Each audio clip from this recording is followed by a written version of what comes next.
The first poem of this selection is Charles Augustus Fortescue. In 1907, Hilaire Belloc produced a volume of 11 cautionary tales, which are a parody of the cautionary tales which were popular in the Victorian era. He said they were designed for the admonition of children between the ages of 8 and 14 years, and they were beautifully illustrated by his friend Basil Blackwood. Charles Augustus Fortescue by Hilaire Belloc. The nicest child I ever knew was Charles Augustus Fortescue. He never lost his cap, or tore his stockings, or his pinafore. In eating bread he made no crumbs. He was extremely fond of sums, to which, however, he preferred the parsing of a Latin word. He sought, when it was within his power, for information twice an hour. And as for finding mutton fat unappetizing, far from that. He often at his father's board would beg them, of his own accord, to give them, if they did not mind, the greasiest morsels they could find. His later years did not belie the promise of his infancy.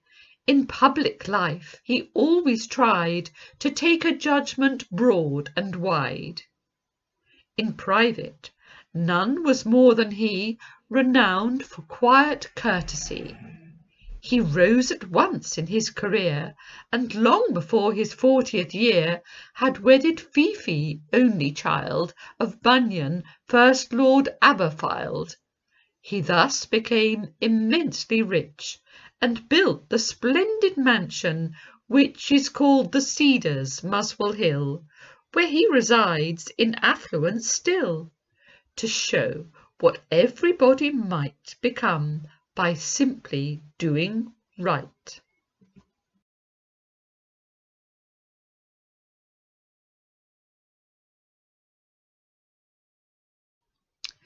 The next poem is by William Wordsworth and was written in 1802, immediately after his return to London from France.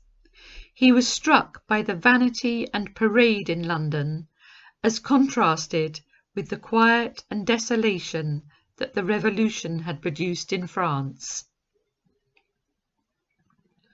O friend, I know not which way I must look for comfort, being, as I am, oppressed, to think that now our life is only dressed for show, mean handiwork of craftsman, cook, or groom. We must run glittering like a brook in the open sunshine, or we are unblessed. The wealthiest man among us is the best. No grandeur now in nature or in book delights us. Rapine, avarice, expense, this is idolatry, and these we adore.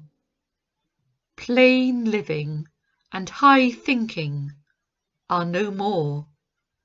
The homely beauty of the good old cause is gone. Our peace, our fearful innocence, and pure religion breathing household laws.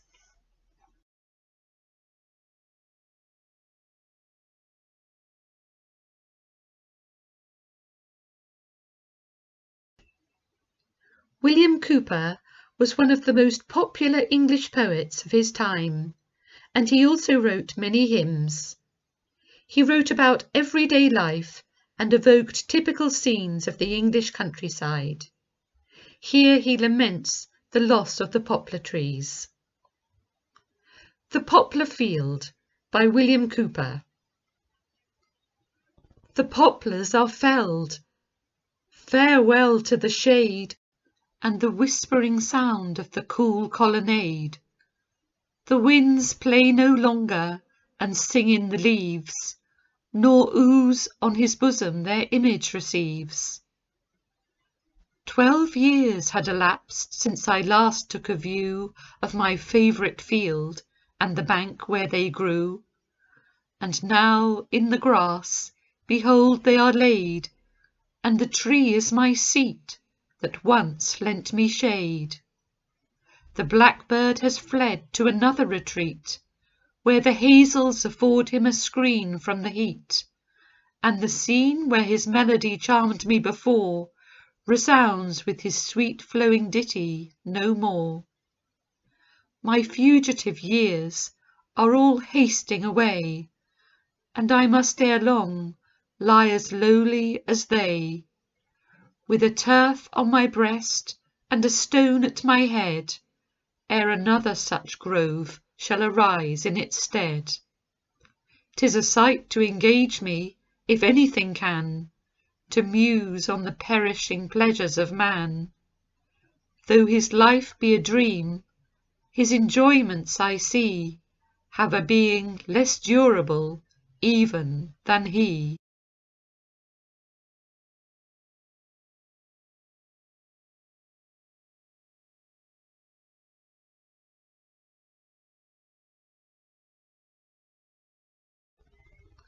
The Evening Darkens Over by Robert Bridges.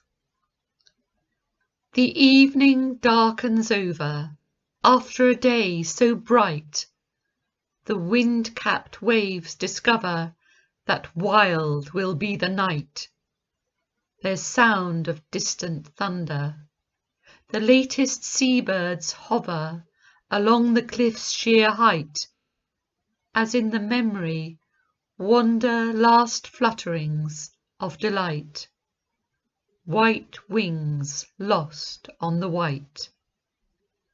There's not a ship in sight, and as the sun goes under, thick clouds conspire to cover the moon that should rise yonder. Thou art alone, fond lover.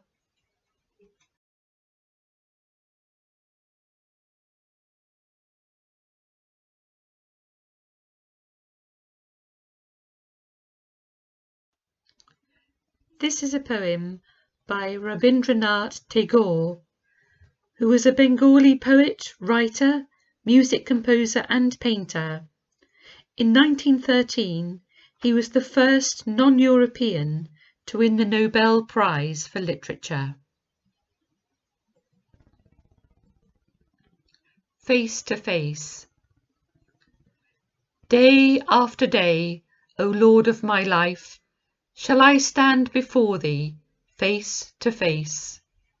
With folded hands, O Lord of all worlds, shall I stand before thee, face to face. Under thy great sky, in solitude and silence, with humble heart shall I stand before thee, face to face.